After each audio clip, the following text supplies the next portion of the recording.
네, 그러면 이제 그 교재 오늘 앞부분 함께 보면서 제가 진행하도록 하겠습니다. 첫 페이지부터 통전적 성경 읽기라는 주제로 출발을 해서요. 성경이 어떤 책인지부터 좀 함께 이 교재 중심으로 좀 진행해 보도록 하겠습니다. 이런 프레임으로 성경을 읽고자 하는 저의 강력한 의지가 담겨 있습니다. 예, 그래서 여러분 들으시는 분들도 잘 또 다른 사람에게 이런 내용으로 가르칠 수 있도록 한다는 마음으로 들으시면 될 것 같고요. 하면 할수록 이 앞부분이 제일 중요하다는 생각을 제가 많이 하게 되는 것 같습니다. 그래서 일단 첫 시간으로는 성경이 어떤 책인지, 그 다음에 제가 또 이 강의가 추구하는 통전적 성경 읽기란 무엇인지 그런 것들을 함께 나누면서 시작하면 되겠습니다. 네, 일단 첫 번째 거기 이제 교재를 보시면서 할게요. 자, 거기에 보면 첫 번째 성경이 어떤 책인가라고 할 때 첫 번째는 성경의 신원성입니다. 신원성이라는 거는 성경이 하나님의 말씀이라는 거죠. 신적인 어떤 그런 것이라 어떤 그런 겁니다. 그래서 이 하나님의 말씀이 완전하다라고 할 때 시편 19편에 요 말씀이 있어요. 제가 한번 읽어보겠습니다. 제가 가장 좋아하는 성경 구절 중에 하나인데요. 여호와의 율법은 완전하여 영혼을 소성시키며 여호와의 증거는 확실하여 우둔한 자를 지혜롭게 하며 여호와의 교훈은 정직하여 마음을 기쁘게 하고 여호와의 계명은 순결하여 눈을 밝게 하시도다.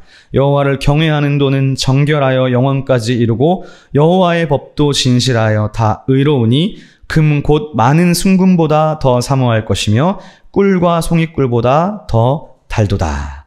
구약에서 이제 이 성경에 관해서 율법에 관해서 진술하는 최고의 이제 해설하는 구절이 아닌가 싶고요.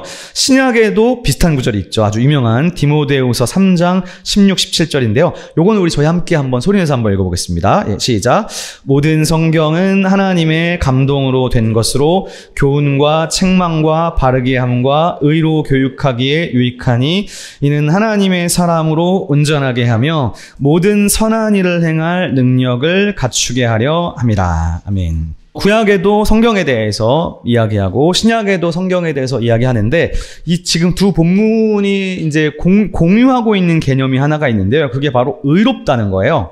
예, 그러니까 하나님의 법 자체가 의롭다고 말하고 있고 그 다음에 결국에 우리가 하나님의 백성답게 의롭게 살아야 되는데 의롭게 살기 위해서는 어떻게 되느냐? 하나님의 감동으로 기록된 성경을 통해서 의로 교육하게 유익하다는 거죠. 그러니까 구약의 율법에 대한 구절과 신약의 성경에 대한 구절을 서로 지금 공유하고 있는 개념이 의와 관련되어 있다는 겁니다. 하나님의 의, 그리고 그 하나님의 의를 담는 우리의 의와 관련되어 있다는 겁니다. 근데 여러분 여기서 이제 여호와의 율법이 완전하다라고 했을 때요. 여기서 이제 이 완전하다는 말이 뭐냐? 일단 그냥 문맥상 놓고 생각해 보면요. 제가 그 아래 부분을 읽어볼게요. 성경은 하나님의 말씀이며 이 말씀은 그 자체로 완전하다. 그런데 이 구절의 맥락에서 하나님의 말씀이 완전하다는 것은요, 성경이 역사적으로 혹은 현대 과학적 관점에서 한치의 틀림도 없다고 말하려고 하는 것은 아닙니다. 그러니까 이 문맥상에서 역사적인 오류도 없고 과학적인 오류도 없다. 그래서 완전하다는 얘기를 이 문맥에서 하는 건 아니에요. 그냥 문맥만 놓고 보면 율법이 완전한 이유는요. 하나님의 말씀이 완전한 이유는 이 성경이 생명을 소성시키고 회복시키는 것에 있어서 완전하다는 거예요.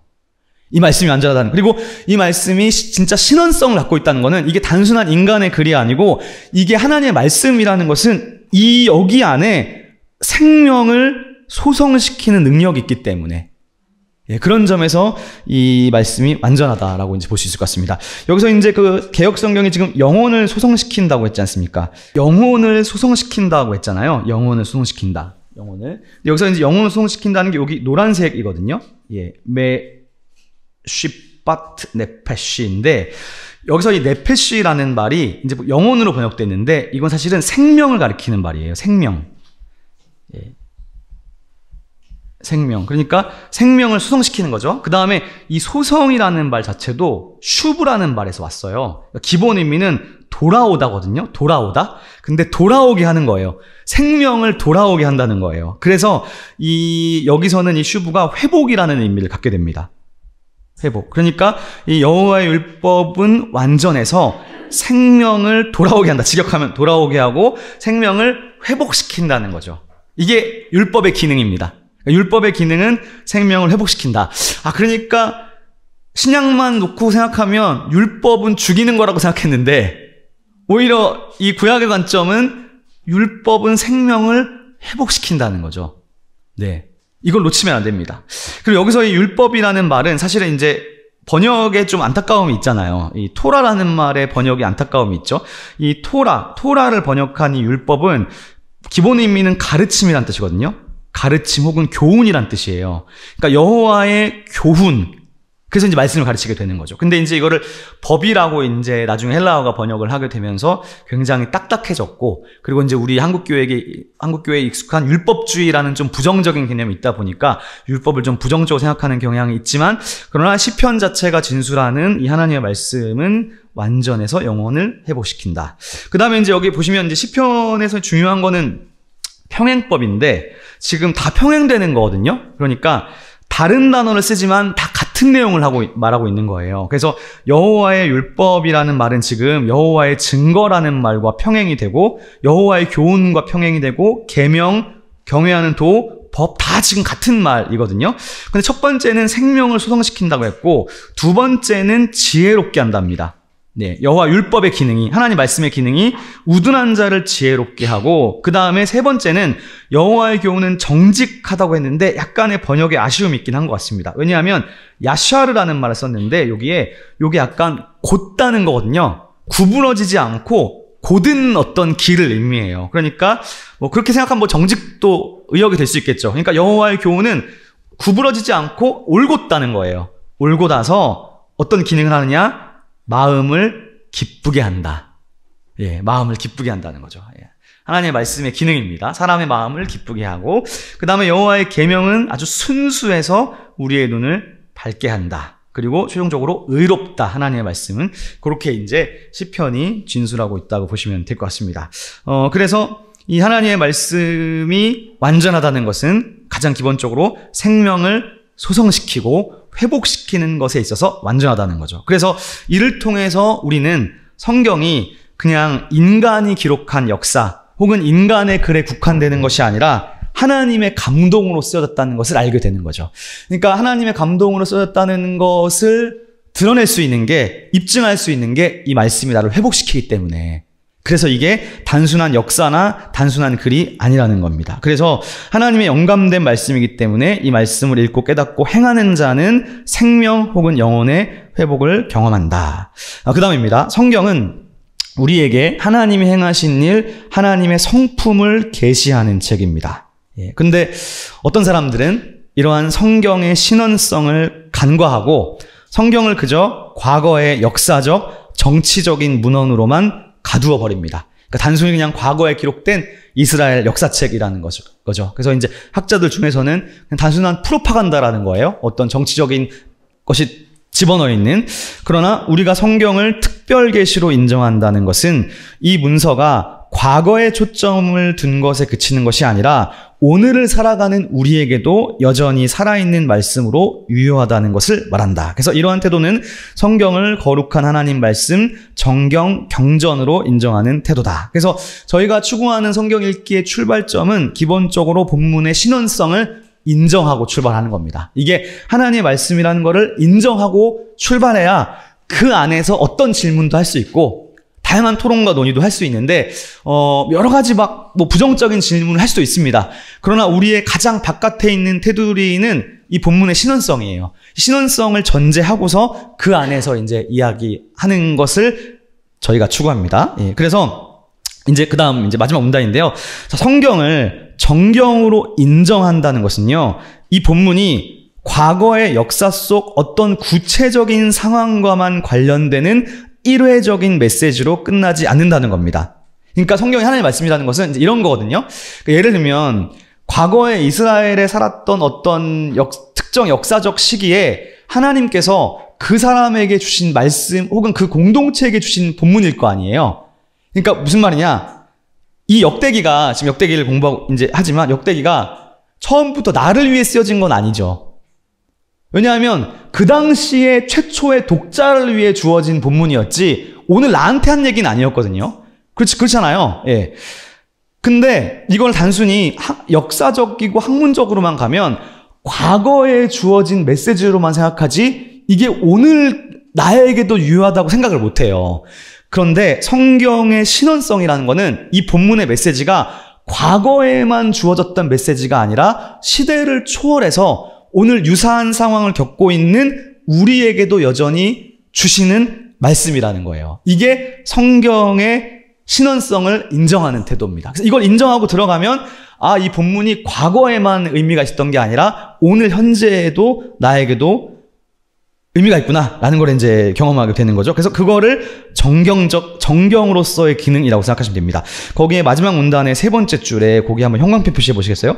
예, 성경이 온 시대를 관통하는 상징적인 의미를 가지고 있다는 것이고, 둘째 줄입니다. 그리고 성경과 유사한 상황 가운데 있는 모든 개인, 신앙 공동체의 경험을 해석하는 정경으로서의 기능이다. 다시 말해 우리가 성경의 신원성을 인정하며 본문을 읽어나가면 내가 성경을 해석하는 것이 아니라 성경이 나 혹은 우리의 삶을 해석하게 되는 경험을 한다는 거죠. 이게 우리가 추구하는 겁니다. 그러니까 궁극적으로 우리가 원하는 거는 내가 성경을 해석하는 게 아니라 이 본문이 나의 삶 혹은 내가 속한 공동체를 해석하는 게 우리가 추구하는 최종적인 목적이라는 거죠. 그래서 그렇게 되게 해야 됩니다. 본문이 나의 삶을 해석하도록 해야 됩니다. 성경은 하나님의 말씀이기 때문이죠. 그래서 우리는 성경을 통해 나를 비추어야 된다. 이것이 우리가 추구하는 성경 읽기의 목표다라고 보시면 되겠습니다. 자, 다음 페이지 한번 가보실까요? 예.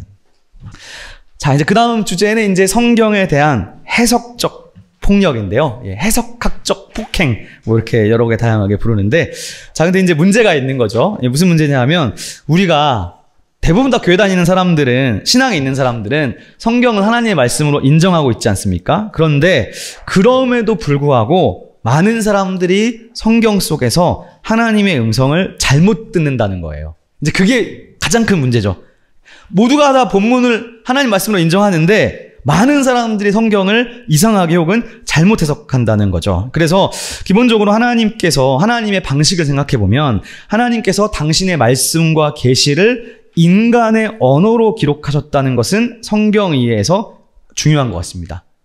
그러니까 알아들을 수 없는 어떤 방언으로 말씀하신 게 아니라 인간의 언어로 기록했다는 게 일단은 정말 중요한 것 같고요. 그리고 또 하나 우리가 고려해야 될 중요한 점은 하나님이 특정 시대의 특정 문화적 배경 속에서 특정한 언어로 당신의 말씀을 인간으로 하여금 기록하게 하셨다는 겁니다. 그렇게 생각하면 성경에서 하나님의 음성을 듣기 위해 필요한 능력이 글을 읽는 능력인 거죠. 글을 문맥에 맞게 잘 읽고 이해하는 수학 능력이 어떻게 보면 하나님의 음성 듣기의 출발점이 아닌가라는 생각이 듭니다. 그리고 또 한 가지, 성경을 잘못 해석하고 성경에서 하나님의 음성을 잘못 듣는 또 하나의 이유는 첫째, 독자들이 성경의 메시지를 각자 자신의 구미에 맞게 재단하기 때문이다. 특별히 저도 이제 많이 느끼는 것 중에 하나인데, 오늘날 현대사회는 이제 스피드한 시대지 않습니까? 무엇보다 바쁜 현대사를 살아가는 우리들은 성경 속에서 너무 쉽고 빠르게 메시지를 찾아내려고 하는 거죠. 이게 이제 가장 큰 문제인 것 같아요. 본문을 충분히 음미해야 되는데 너무 쉽고 빠르게, 그래서 큐티도 빨리 최소 30분 이상 해야 되는데 빨리빨리 해가지고 메시지를 찾아내려고 하고, 특히 뭐 요즘 같은 경우는 이제 앞으로가 더 문제죠. AI한테 물어볼 거 아니에요? 뭐 창세기 1장 큐티 좀 해줘. 그러면 이제 그것만 가지고 이제 와가지고 해버리면, 그러니까 이게 이제 큰 문제라는 거예요. 예. 너무 쉽고 빠르게 메시지를 찾아내려고 한다. 예. 저의 인생의 저의 이제 모토 중에 하나가 그거거든요. 쉽고 빠른 건 가짜다. 이게 제가 되게 중요하게, 저의 삶에서 중요하게 생각하는 건데, 하여튼 너무 일이 쉽게 되면은 의심해 봐야 되고 너무 빨라도 의심해야 되고, 저는 쉽고 빠른 건 가짜라고 생각하는데, 우리는 성경 해석도 너무 바쁘다 보니까 너무 빠르게 메시지를 빨리 찾아내고 본문의 의미를 너무 빨리 확정하려고 하는 경향들이 많은 것 같아요. 그래서 이제 그것도 이제 하나님의 음성을 잘못 듣는 이유가 아닌가 싶습니다. 그래서 우리는 본문 앞에서 겸손하게 하나님의 뜻을 파악하려 하기보다 섣불리 본문을 나의 상황에 끼워 맞추려고 하는 경향이 강하다. 그러나 하나님께서 우리에게 당신의 뜻을 신적인 음성이 아니라 책으로 계시하신 것에는 하나님의 의도가 있을 것입니다. 즉 하나님의 상황에 관심을 두려워하기보다는 나의 상황에 맞는 메시지를 찾아 적용하려고 하다 보니까 본문의 본래의 배경은 간과하려는 경향이 있는 거죠. 그래서 좀 이따 다시 다루겠지만 제가 생각할 때 성경을 바르게 해석하려면 일단은 자신과 거리두기를 해야 됩니다. 내 상황과 거리두기를 해야 돼요. 오늘 나에게 주시는 메시지가 뭘까? 그거를 좀 잠깐은 내려놓고 자기 자신과 좀 거리두기를 할 필요가 있는 것 같습니다. 그래서 너무 빨리 나에게 적용하려고 하기 전에 하나님의 계시가 책으로 주어졌다는 것을 기억하면서 우리는 천천히 글로 쓰여진 하나님의 뜻을 읽고 생각하고 곱씹어야 한다. 성경 속 많은 예언자들은 하나님의 말씀을 밤낮으로 작은 소리로 읊조리며 곱씹었을 뿐만 아니라 율법을 사랑하는 사람들이었다. 그렇기에 선지자들은 하나님의 말씀을 동시대로 현재화하여 적용하고 바르게 선포할 수 있었다. 예. 저도 제가 공부하면서 배웠던 것 중에 하나가 석사 논문 쓸 때 배웠던 건데요. 제가 그 석사 논문을 10편 74편으로 썼거든요. 한 학기 동안 썼어요. 근데 한 학기 동안 근데 그 전 1학기 봄 학기 때 그 10편 74편으로 기말 페이퍼를 냈고, 그러니까 한 번에 일단은 관찰이 된 거죠. 그리고 나서 한 학기 동안 74편을 가지고 석사 논문을 썼었는데, 그때 그 74편을 계속 읽었어요. 원문에 사역해 놓은 다음에 계속 그걸 가지고 다니면서 아침에도 읽고 밤에도 읽고, 그러니까 뭔가 약간 하나의 본문을 한 학기 동안 큐티한 느낌이었어요. 그러니까 그 전까지는 하나의 본문을 하루에 큐티를 하잖아요. 오늘은 요 본문 큐티하고 이렇게 읽는다면 한 특정 본문을 한 6개월 정도를 계속하게 되면서 그렇게 하는 것도 또 하나의 새로운 방법일 수 있겠다라는 생각이 들었어요. 그리고 그렇게 한 본문을 계속 읽다 보니까 내가 할 말이 생각이 나더라고요. 나만의 말이 생각나더라고요. 그래서 제가 성서학을 전공하면서 저에게 가장 유익했던 점이 결국에는 그런 것을 배울 수 있었던 것 같아요. 그래서 박사과정 와서도 매 학기마다 본문을 쓸 때 본문 그 기말 제출할 때 항상 그렇게 하거든요. 얼마 전에도 10편 34편 가지고 했는데 34편을 일단은 먼저 만약에 한 3주 후까지 제출해야 되는 거면 최소 3주 전에 본문을 번역해 놓고 출력한 다음에 A4 한 장을 가지고 다녀요. 아침에 헬스장 갈 때도 가지고 보고 쉬는 시간에 잠깐 읽고 그다음 왔다 갔다 하면서 읽고, 그렇게 해야 내가 할 말이 생기더라고요. 그러니까 남들이 준 말 말고 내 말이 생기려면 결국 본문하고 씨름을 해야 되더라고요. 그래서 특정 본문을 하루만 보고 큐티한다기보다는 좀 더 길게 보는 것도 괜찮다는 생각이 들었습니다. 그래서 어쨌든 너무 쉽고 빠르게 찾아내려고 하기보다는 하여튼 천천히 보는 것이 필요한 것 같고요. 두 번째로 우리가 성경에서 하나님의 음성을 바르게 듣는 것에 실패하는 이유는 뭐냐 하면 성경 읽기를 우선적으로 개인의 행복에 초점을 맞추려 하기 때문이다. 대부분 그렇지 않습니까? 나의 행복을 위해서 성경을 읽지 않습니까? 근데 성경 읽기의 목적이 개인의 행복이 우선이 되면 그 속에서 진정한 하나님의 음성을 듣기가 어렵다. 왜냐하면요, 성경은 나의 이야기이기 전에 하나님의 이야기이기 때문이죠. 그러니까 하나님의 상황이 있는 거죠. 내 상황 이전에 하나님의 상황이 있기 때문에 저자의 상황이 있는 거죠. 그래서 성경의 맥락을 무시하고 나의 행복을 위해 본문을 나의 맥락으로 억지로 끌고 들어오는 순간 우리는 성경에 폭행을 가하게 되는 겁니다. 본문의 의미를 내 방식대로 그냥 해석해버리는 거죠. 이거를 해석적 폭력이라고 부릅니다. 그래서 우리는 본문 앞에 겸손해야 되고 본문을 함부로 재단하면 안 되고 일단은 본문의 의미가 무엇인지 본문의 음성에 귀를 기울여야 할 필요가 있겠다 싶습니다. 그래서 이 두 가지를 종합한 게 3번인데요. 성경의 양면성입니다. 이게 가장 저는 중요하다고 생각이 드는데요. 둘째 줄에 보시면 성경은 우리의 신앙과 행위에 있어서 정확무오한 유일의 법칙이다. 이제 요 문장은 이제 제가 한 말은 아니고 제가 속한 이제 저희 장로교 통합교단의 이제 헌법에 있는 내용입니다. 성경은 우리의 신앙과 우리가 하나님을 믿는 신앙과 또 우리가 어떻게 살아가야 하는가에 대한 행위에 있어서 정확무한 유일의 법칙이다. 신비 체험이나 기적 등이 신앙에 도움이 될 수는 있지만 근거가 될 수는 없다. 우리의 근거는 이제 결국 성경이어야 되는 거죠. 근데 문제는 성경의 책들은 성격이 다양하다는 거예요. 예, 그래서 아래쪽으로 내려가시면요. 그러나 예를 들면 예언서 같은 경우에 예언이 처음부터 기록된 것은 아닙니다. 무슨 말이냐면 예를 들면 이사야가 예언을 했으면 이사야는 처음에 말을 했지 본인이 쓴 건 아니잖아요.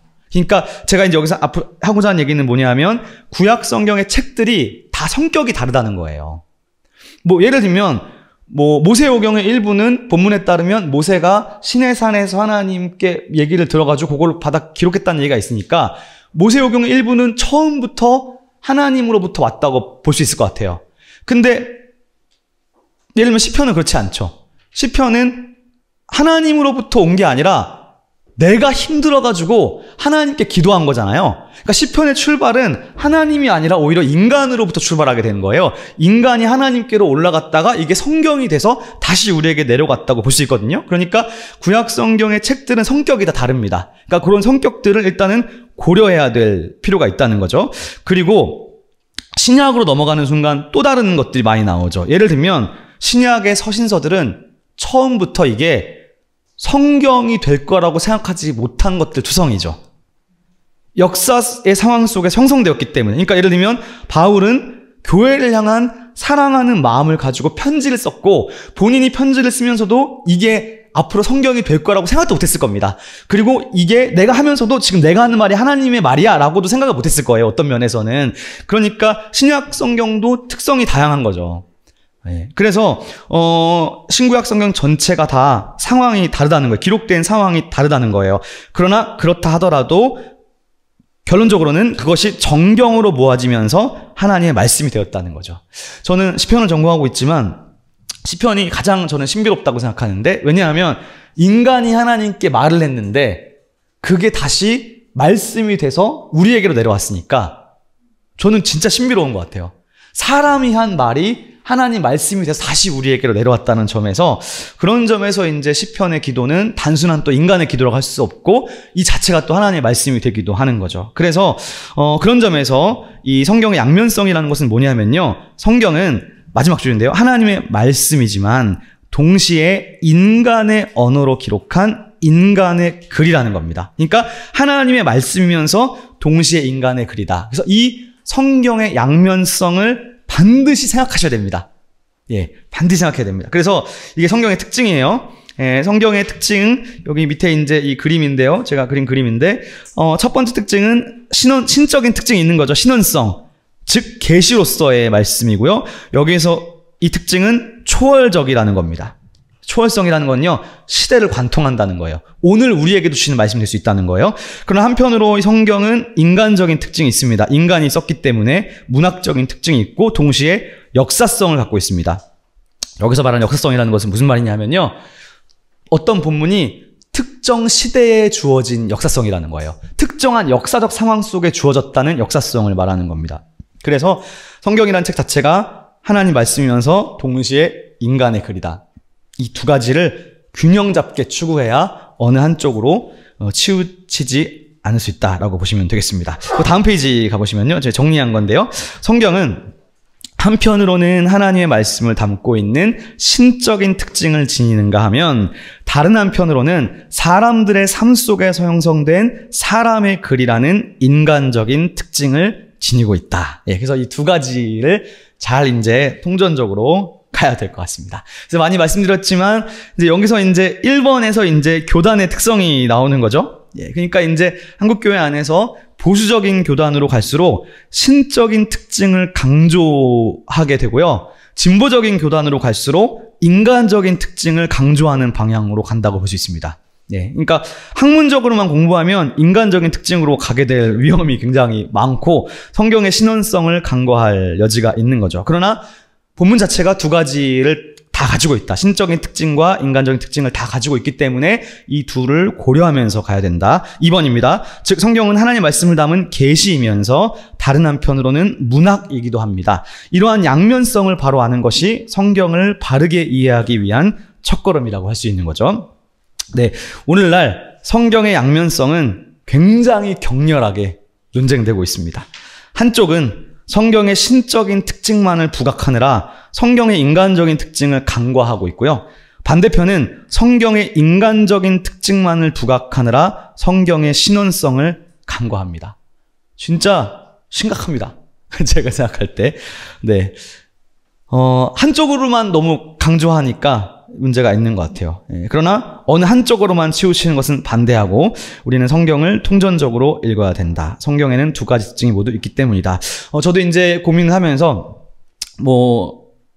제가 나이가 많은 건 아니지만 그래도 성경 강의를 20여 년 넘게 해오면서 제 그 연령대에 따라서 많이 바뀌었던 것 같아요. 이렇게도 해보고 저렇게도 해보고 저렇게도 해봤는데 그러면 항상 고민을 많이 했거든요. 저는 통합교단 가운데 있지만 합동 측에 있는 목사님도 굉장히 가깝게 지내고 논쟁도 많이 하고 토론도 많이 하고 또 반대편에 있는 분들하고도 논쟁도 많이 하고 토론도 많이 하고 하면서 고민을 진짜 많이 했던 것 같아요. 근데 이제 지금 이제 나중에 제가 더 나이가 들면 또 어떻게 바뀔지는 모르겠지만 지금 현재 제가 딱 교정된 거는 뭐냐 하면 신적인 특징과 인간적인 특징이 있는데 신적인 특징으로 출발해야 된다. 이게 지금 제가 딱 이제 현재까지 내린 겁니다. 그러니까 인간적인 특징, 역사, 고고학, 고대 근동 여러 가지 상황들을 고려하는 것도 중요하지만 그렇게 가는 건 학교에서 하면 좋고 근데 일반적으로 봤을 때 신적인 특징을 깔고 그 다음에 그 위에 이제 성경의 문학적이고 인간적이고 역사적인 특징을 하면 훨씬 더 풍성해질 수 있는 것 같아요. 그래서 저는 지금 저의 결론은 순서는 분명하다. 성경을 대할 때 인간적인 특징을 봐야 되지만 거기로부터 출발해서는 안 되는 것 같습니다.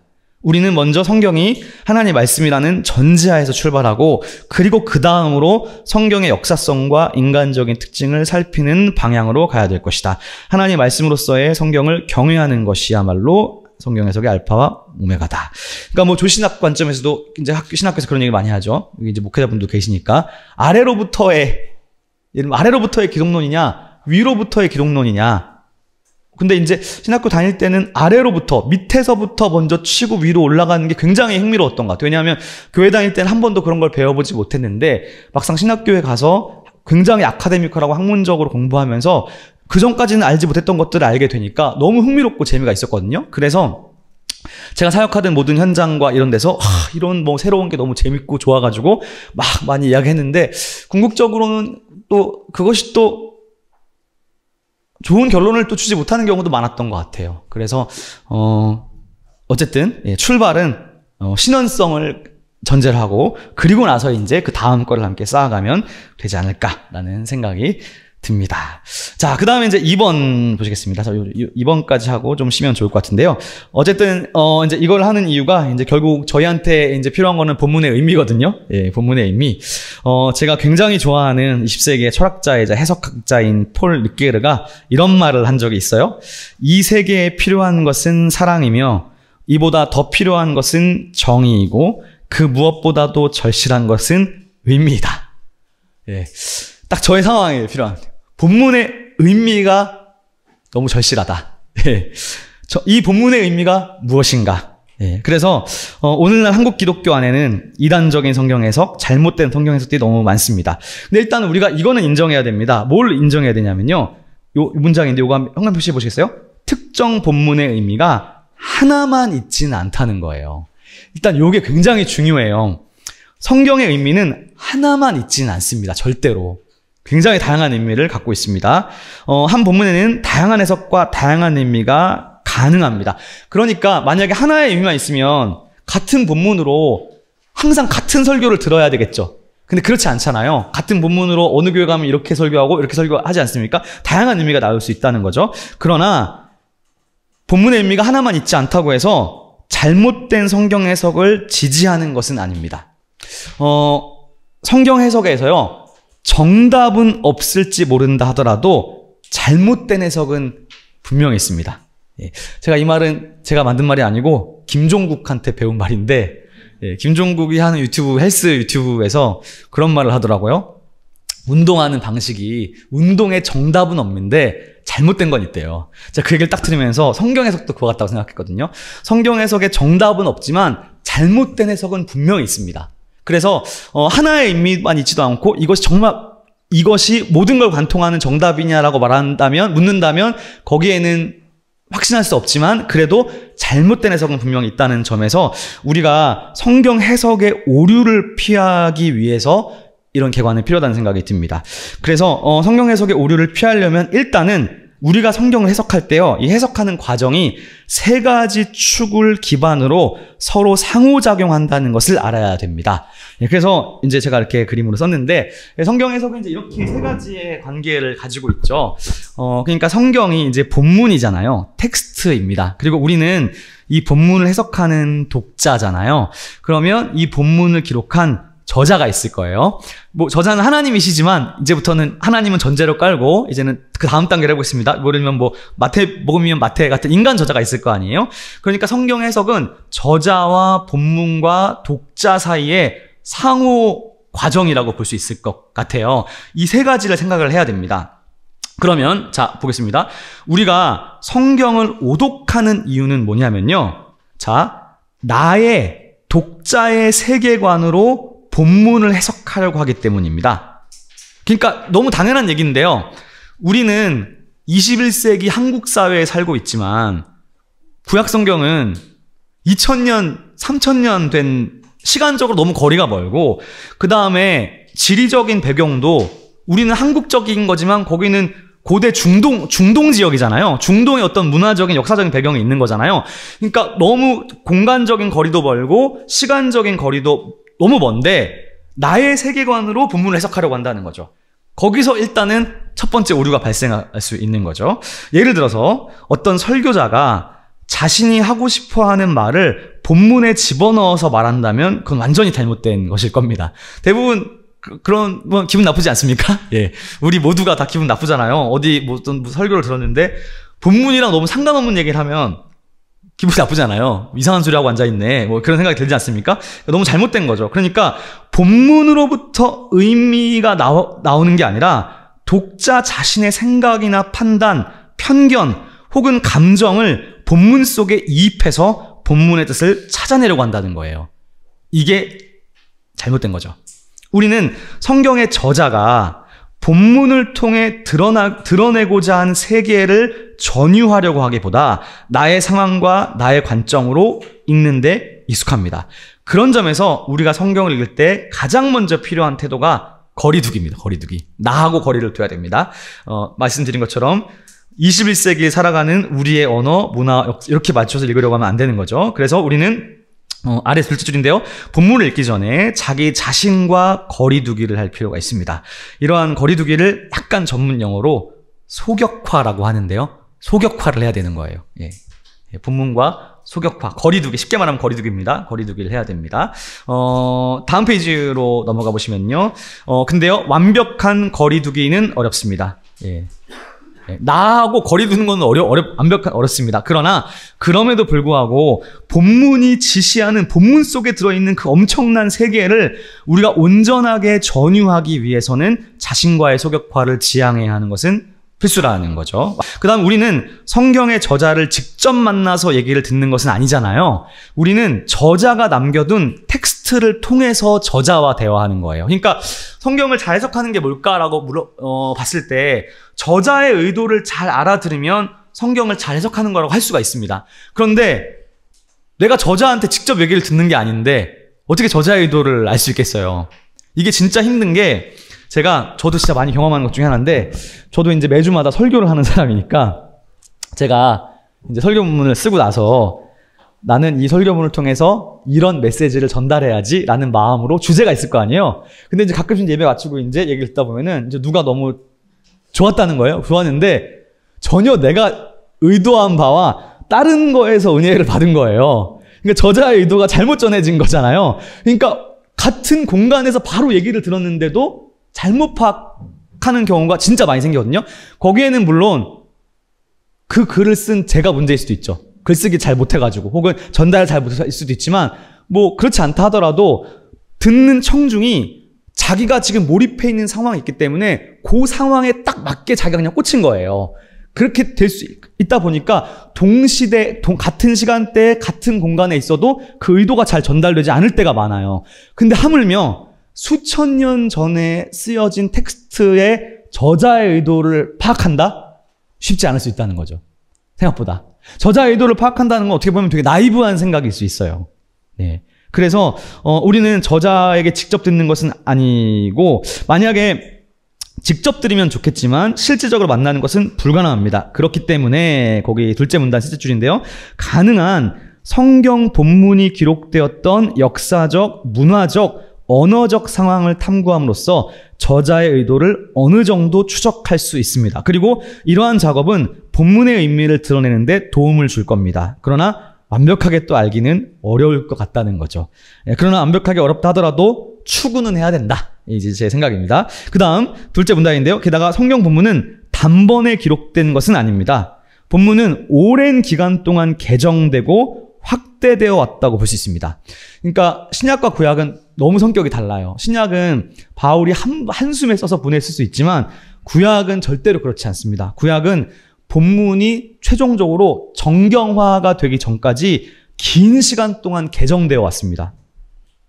그렇기 때문에 예를 들어서 모세오경의 최초의 저자가 모세였다고 믿는다 하더라도요. 모세가 지금 우리 손에 들고 있는 모세오경의 최종 형태를 완성한 최종 편집자는 아닙니다. 그래서 성경의 최초의 저자와 최종 편집자 사이에서 실질적으로 긴 시간적 거리가 있다고 볼 수 있습니다. 저는 그렇게 생각해요. 그런 점에서 성경의 영감이라는 것은 최초의 저자에게만 있었던 것이 아니라 본문이 개정되고 편집되는 모든 과정, 즉 본문이 최종 본문이 되기까지의 모든 과정 가운데 성령께서 역사하셨다. 이게 제가 가지고 있는 믿음입니다. 그래서 성경 안에는 성경이 긴 시간 동안, 그러니까 정경이 되기 전까지는 긴 시간 동안 열려 있었기 때문에 굉장히 다양한 역사적인 상황들이 녹아 있다고 볼 수 있는 거죠. 그러니까 특정 본문의 역사적 상황이 하나만 있는 게 아니라는 얘기입니다.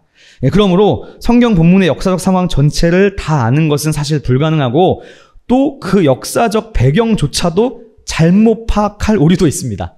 그렇지 않습니까? 예. 마치 과학이 계속 시대가 발견되면서 바뀌는 것처럼 성경의 역사적 상황도 바뀔 수가 있어요. 왜냐하면 고고학적인 결과물이 아직까지 다 나온 게 아니니까. 예를 들면 지금 어떤 고고학적인 어떤 문헌이든 뭐가 발굴돼가지고 이게 이런 의미였구나라고 생각했는데 시대가 지나면 또 새로운 게 나올 수도 있거든요. 그러면 성경 해석과 고대의 역사 상황이 또 달라질 수가 있어요. 그래서 그것 자체로 또 완전하지 않기 때문에 실질적으로는 본문의 역사적인 상황을 탐구하는 것만으로도 성경을 바르게 해석할 수는 없습니다. 네, 마지막 할게요. 한편 성경 저자가 본문을 기록한 순간 텍스트는 저자의 손을 떠나게 되고 본문은 그 자체로 객관성을 갖게 됩니다. 그러니까 우리가 저자를 만나지는 못하지만 우리는 저자가 남겨둔 본문을 가지고 있지 않습니까? 그래서요, 역사적 상황을 알면 좋겠지만 제가 역사 상황이 오류가 있을 수도 있고 역사 상황을 다 알 수도 없다고도 말씀드렸잖아요. 그래서 사실은 역사적 상황이 아니고 본문이 문학이니까 문학적인 관찰을 하는 거예요. 그리고 성경 본문은 단번에 쓰여져 있지 않고 긴 시간 동안, 그리고 그냥 진짜 인간적으로만 말하자면 구약 성경은 고도로 학습된, 그러니까 높은 사람이에요. 공부를 진짜 많이 한 사람들이에요. 왜냐하면 고대에 글을 읽는 사람도 별로 없었지만 글을 쓸 줄 아는 사람은 더더욱 없었고, 그리고 여기에 이제 본문을 연구하면 연구할수록 본문이 굉장히 잘 짜여져 있다는 것을 봤을 때 굉장히 고도로 훈련된 서기관 같은 사람들이 본문을 썼다고밖에 볼 수가 없어요. 그러니까 굉장히 문학적으로 잘 짜여져 있기 때문에 이 본문의 문학적인 것들을 잘 관찰하다 보면 본문이 말하고자 하는 바를 충분히 알 수 있다는 거죠. 그래서 또 한 가지는 성경을 하나님의 말씀이라고 볼 때 하나님이 당신의 말씀을 언어로, 책으로 기록했기 때문에, 즉 언어와 텍스트를 통해 매개되었기 때문에 우리는 본문의 문학적인 관찰을 충분히 잘 해도 그래도 충분히 본문이 드러내는 세계를 잘 맛볼 수 있다. 예, 그래서 텍스트의 그 문단의 마지막 줄인데요. 문학적 특징을 주의 깊게 관찰하는 것도 필수적이라고 할 수 있겠습니다. 예, 정리하면 여러 가지 제가 막 떠들었는데 저자와 텍스트 사이에는 거리두기가 이미 일어나 있고 거리가 멀어요. 저자와 텍스트 사이에 거리가 멀어요. 그리고 본문과 그 성경을 읽는 독자 사이도 이미 거리가 멉니다. 소격화가 일어나 있습니다. 우리에게 절실한 것은 본문의 의미입니다. 그런 점에서 일단 우리가 먼저 해야 될 것은 자기 자신의 선입견을 제거하기 위해서 자신으로부터 거리두기를 하면 좋고, 그리고 나서 본문이 드러내는 세계 안으로, 텍스트의 세계 안으로 들어가야 됩니다. 그러기 위해서는 여러 번 읽고 여러 번 묵상하고 긴 시간 동안 본문을 계속 읽을 필요가 있습니다. 본문 자체가 드러내는 풍성한 의미가 있기 때문에. 그리고 마지막으로 역사, 언어, 문학이라는 방법을 사용해서 본문의 1차적인 의미를 가능한 객관적으로 추구하면 좋겠다. 예, 이렇게 지향하면 그래도 성경 해석의 오류를 줄여 나갈 수 있지 않을까. 예, 그게 이제 저희가 추구하는 의미라고 볼 수 있겠습니다.